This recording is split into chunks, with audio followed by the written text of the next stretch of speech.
আমাদের যে স্বপ্নগুলো ছিল হায়ার সিসি বাইক নিয়ে, সেই স্বপ্নগুলো জানি না আসলে পূরণ হবে নাকি। কারণ নিয়মগুলো যা দিতেছে এগুলাতে বেশিরভাগ কোম্পানি হয়তো বা হায়ার সিসি বাইক নাও আনতে পারে, কারণ তারা চিন্তা করতে পারে যে 30 স্পিড হায়ার সিসি বাইক কেউ নাও কিনতে পারে। আর সবচেয়ে বেশি হেল্প হয়েছিল পুলিশের, এটা আমি আগের ভিডিওতে বলছি, পুলিশের সবচেয়ে বেশি হেল্প। কারণ এবার যে কোনোভাবে ওনারা কেস দিতে পারবে, কারণ 30-এ কোনো সময় চালানো সম্ভব না, তাই ওনারা কেস দিয়ে মনে করেন লালে লাল হয়ে যাবে। I wake up to a little bit of drool on my pillow, feel like it's gonna be a bad day. Yeah, I'm tired of shit and the coffee ain't hit yet, damn ain't that great. I don't wanna go to work cause my boss is a jerk and I'm not even that paid. I need a change in my life cause I don't feel that. Hey everyone, welcome to my YouTube channel Alif Hasan blogs. আশা করি সবাই ভালো আছেন, সুস্থ আছেন, আমিও ভালো আছি, সুস্থ আছি। তো এখন ঘড়িতে বাজে প্রায় 3:35-এর মতো। তো আজকে কথা বলবো 375 সিসি বাইকগুলো নিয়ে, কি হতে যাচ্ছে বা কি হবে। তো 375 সিসি তো আমাদের বাংলাদেশে পারমিট অনেক দিন আগেই দিয়ে দিয়েছে।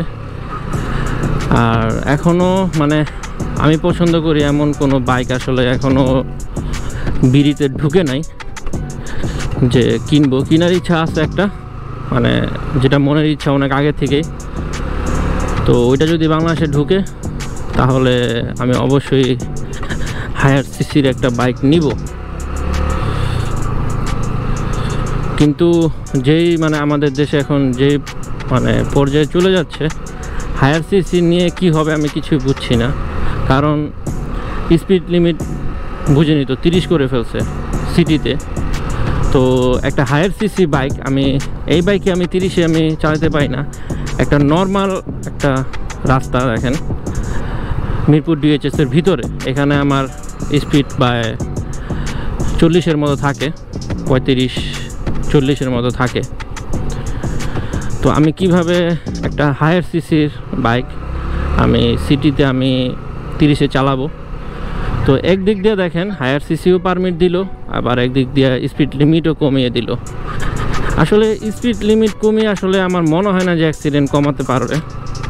বাকিটা ওনাদের ব্যাপার, ওনারা কি ভেবে আসলে এটা করছে এটা ওনাদের ব্যাপার। ওদের মাথায় অনেক জ্ঞান আছে যেগুলো আমাদের মাথায় নাই। এই জন্যে মানে ওদের তো এক্সট্রা আসলে সব কিছু এক্সট্রা, যার কারণে ওরা আগে থেকে বুঝে গেছে। তা ভাই, যদি আপনারা লিমিটটা আপনারা 30-ই করলেন সিটিতে, তাহলে কেন হায়ার সিসি পারমিট দিলেন? আপনারা কি এমন কোনো কিছু করছেন যে হাইওয়েতে আলাদা লেন আছে, ওগুলাতে আমরা হায়ার সিসি বাইক চালাবো? এমন তো কোনো কিছু নাই বাংলাদেশে। তো এমন করার কারণটা কি আমি আসলে জানি না। এটার জন্য অনেকে আন্দোলন করছে দেখলাম ফেসবুকে। তো এখন কি হয় সামনে এটা দেখার ব্যাপার।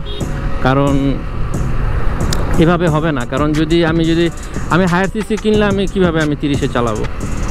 আর যেসব হায়ার সিসি আসতেছে তো এগুলো আসলে মানে আমার পছন্দের না। সব বাইকই ভালো, বাট নিজের একটা পছন্দ থাকে, তো যার কারণে আমার এখন ওগুলো পছন্দ না। যদি আসে যেটা আমার পছন্দ তাহলে আমি অবশ্যই হায়ার সিসি কিনবো। কিন্তু হায়ার সিসি যদি আমি কিনিও, মনে করেন কিনে তো আমার ঘরে ফালায় রাখতে হবে। আর একটা জিনিস ফালায় রাখলে নষ্ট হয়ে যায়, আর একটা জিনিস যদি আমি কিনে ফালায় রাখি তাহলে আর আমার কিনে কী লাভ?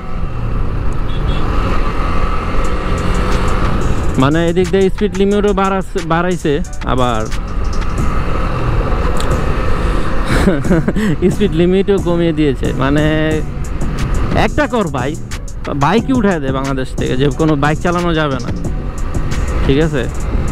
তাহলে এই যে এখন যদি আমার মনে করেন এখন একটা পুলিশ যদি মনে করেন গান নিয়ে দাঁড়ায় থাকে, স্পিড গান নিয়ে, তাহলে আমার কেস দিয়ে দিবে। কারণ আমার 50 আমার এখন স্পিড, আমি নর্মাল কত নর্মাল দেখেন, এই যে আমার সামনের ব্যাগ কই গেল, তাহলে তার স্পিড আমার থেকে অনেক বেশি।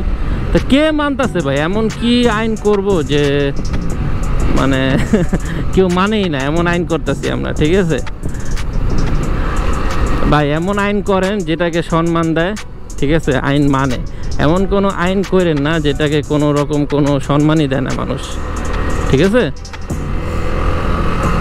যাই হোক, আইন নিয়ে এখন আর কথা বলবো না, এটা নিয়ে একটা ভিডিও করছি, কেউ যদি ওই ভিডিওটা দেখতে চান উপরে দেওয়া থাকবে, দেখে নিয়েন।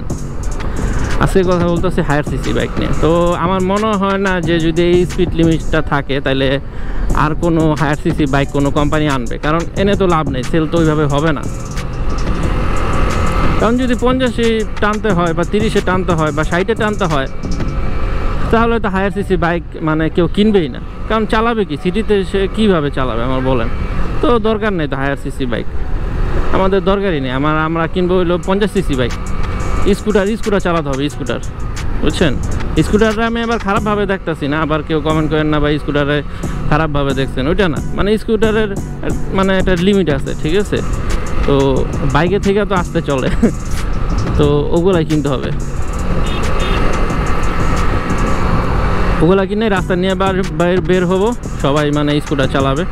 আর পারলে বাইকই ছেড়ে দেন ভাই, যেই নিয়ম করতেছে বাইকই ছেড়ে দেন, কারণ ওই মানে বাইক ছাড়ারই নিয়ম করতেছে। ওনাদেরকে আমরা ট্যাক্স দিই না, আমরা ট্যাক্স দিয়ে সব কিছু দিয়ে বাইক চালাই, তারপরও হ্যাঁ বলে মানে স্পিড কমাইলে তাদের মানে অ্যাক্সিডেন্ট কম হবে, এটা কোনো কথাই নাই। কিছু মানুষ স্পিডিং করে অ্যাক্সিডেন্ট করে, ওটা আলাদা সাবজেক্ট। গাড়ি করে না 300 ফিটে কি গাড়ি করে না? তাইলে এই জন্য কি সব গাড়ি অ্যাক্সিডেন্ট করে? সব গাড়ি অ্যাক্সিডেন্ট করে না। যারা আসলে স্পিডিং করে, কন্ট্রোল করতে পারে না, তারা আসলে অ্যাক্সিডেন্ট করে, তাদের মাধ্যমে আরেকজনের ক্ষতি হয়। কিন্তু একজনের জন্য সবার দোষ দিয়ে লাভ নেই, সবাই কিন্তু আর জোরে চালায় না, ঠিক আছে। যাদের মায়া নাই নিজের টাকার প্রতি, তারাই আসলে এইভাবে চালায় রাস্তাঘাটে। দেখেন সামনে একটা ব্রিজ, কিন্তু তারা এদিক দিয়ে পার হবে, ঠিক আছে। একটু সামনে গিয়ে কিন্তু ব্রিজটাতে পার হতে পারতো। আর এনাদের কি হবে, এরা তো পুরাই উপরে ব্রিজ নিতে পার হচ্ছে, একদম ব্রিজের নিচে। বাঙালি ভাই যত কিছু করেন নাকি লেগে, বাঙালি থাকবে, ঠিক আছে। ওরা কোনো দিন মানে ঠিক হইব না। নিজ দেখ যাওয়াটা রিস্ক এখানে, তারপর ওরা নিজ দিয়ে যাবে, ওরা উপরে তো যাবে না। 10 minutes later. তো আমাদের হায়ার সিসি বাইকগুলো আসার আগেই মানে এত নিয়ম দিয়ে দিচ্ছে। তো আমাদের যে স্বপ্নগুলো ছিল হায়ার সিসি বাইক নিয়ে, সেই স্বপ্নগুলো জানি না আসলে পূরণ হবে নাকি, কারণ নিয়মগুলো যা দিতেছে এগুলাতে বেশিরভাগ কোম্পানি হয়তো বা হায়ার সিসি বাইক নাও আনতে পারে, কারণ তারা চিন্তা করতে পারে যে 30 স্পিড হায়ার সিসি বাইক কেউ নাও কিনতে পারে। আর সবচেয়ে বেশি হেল্প হয়েছিল পুলিশের, এটা আমি আগের ভিডিওতে বলছি, পুলিশের সবচেয়ে বেশি হেল্প, কারণ এবার যে কোনোভাবে ওনারা কেস দিতে পারবে, কারণ 30-এ কোনো সময় চালানো সম্ভব না, তাই ওনারা কেস দিয়ে মনে করেন লালে লাল হয়ে যাবে। এটাই আসলে উপকার হয়েছে, আর কারো কোনো কিছুই উপকার হয় নাই।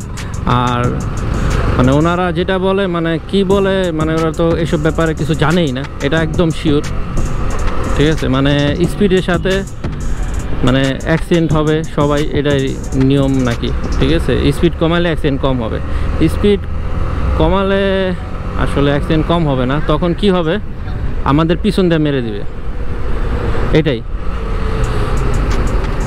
চালাইতেছি 50-এ চালাইতেছি, তারপরে আমার পিছন থেকে হরেন দিতে দিতে মানে নাই করে ফেলতেছে যে সামনে যান।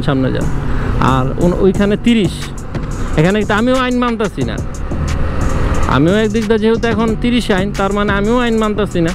তা কে ভাই আইন মানতেছে, ঠিক না? তো এক কথা বারবার আর বলবো না, খারাপ লাগছে জিনিসটা যে এই নিয়মগুলো করে। ওইখানে আমাদের মতো দক্ষ কেউ যদি, বড় অনেক ইউটিউবার আছে, অনেক বাইকার আছে, অনেক গ্রুপ আছে, তো এমন কেউ একজনের সাথে যদি ডিসকাস করে তারপরে এইগুলো মানে সিদ্ধান্ত নেওয়া যেত, তাহলে একটা কথা বুঝতাম।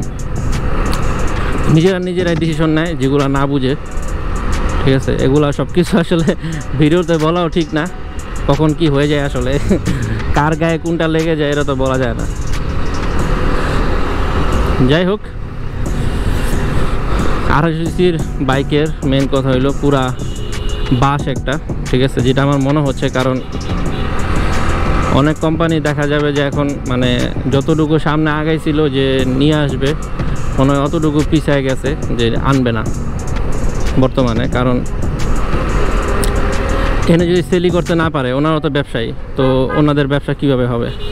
ওনারাও তো বড় একটা লসের ভিতরেই পড়বে।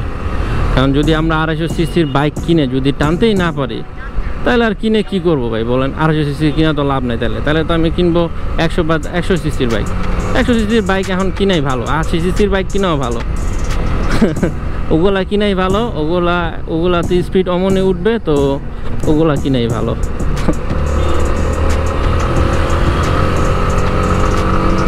যাই হোক, আজকে আর ভিডিওটা বড় করব না।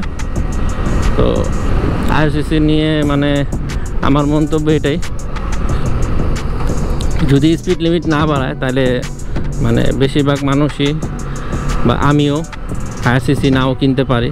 তো এই জন্য কোম্পানিরাও নাও আনতে পারে, কারণ কোম্পানি একটা জিনিস কিনলে ওটা ভেবেই আনে যে এটা আমি সেল করতে পারবো নাকি না পারবো, বা কতটুকু সেল হবে। তো একটা কোম্পানি চাইবে না যে একটা কোম্পানির লস হোক বা একটা জিনিস কিনে না ফালায় রাখুক। তো এই জন্য অনেক কোম্পানি দেখা যাবে এখন নাও আনতে পারে। মানে আরএসসি বাইকের পুরা বাস এখন, ঠিক আছে।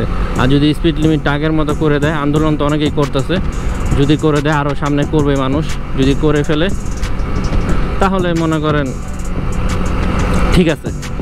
আর যদি এরপরে কোনো আন্দোলন হয়, বড় কোনো আন্দোলন, তো ওইটাতে আমিও যোগ হব ভাবতেছি। যখন বড় বড় ইউটিউবাররা আসবে বা নর্মাল পিপল যারা আছে তারাও যদি যায়, যাব, বড় হলে যাব তখন। এবার ইচ্ছা আছে মনে, বাকিটা আল্লাহর ইচ্ছা। যদি আল্লাহ ওখানে নেওয়ায় তাহলে অবশ্যই যাব। তো আজকের ব্লগটি এই পর্যন্তই। তো আজকের ব্লগটি যদি সবাই ভালো লাগে থাকে তাহলে অবশ্যই একটি লাইক করে দেবেন, এবং ফেসবুক পেজ থেকে যারা দেখতেছেন অবশ্যই এই ব্লগটি শেয়ার করে দিন। তাহলে আজকের মতো এখানে বিদায়।